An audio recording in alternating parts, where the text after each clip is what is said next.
প্রিয় দর্শক, এখন আমাকে দেখতে পাচ্ছেন চৌসুন্দর শীতলক্ষা নদীর মাঝখানে দাঁড়িয়ে আমি চেনাচুর বিক্রি করতেছি। কিন্তু আগে আমি বেলপুরি বিক্রি করতাম।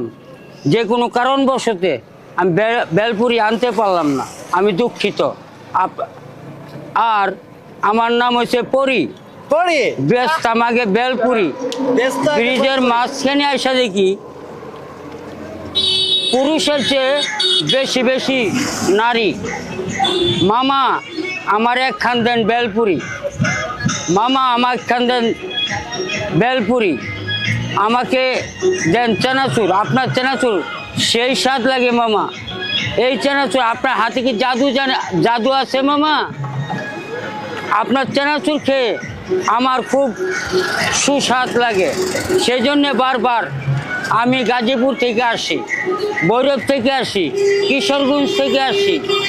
ওদিকে গত বছর কমলাপুর স্টেশন থেকে একটা ছেলে আসছিল এই আপনার মতো চানাচুর খাইয়া, সেই কইয়া চলে যাচ্ছে।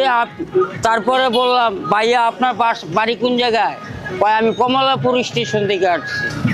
তো মামা আপনাকে দেখে আমি খুব ধন্যবাদ, আপনার চেনাচুর সেই।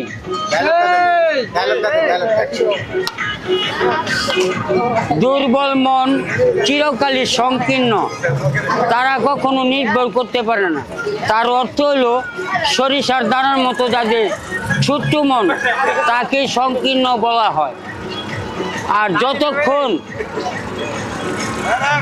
মন মুখ এক না হবে ততক্ষণ আকপট হবে না। আল্লাহ পাক হৃদয়ের দরজাও খুলবে না। মামা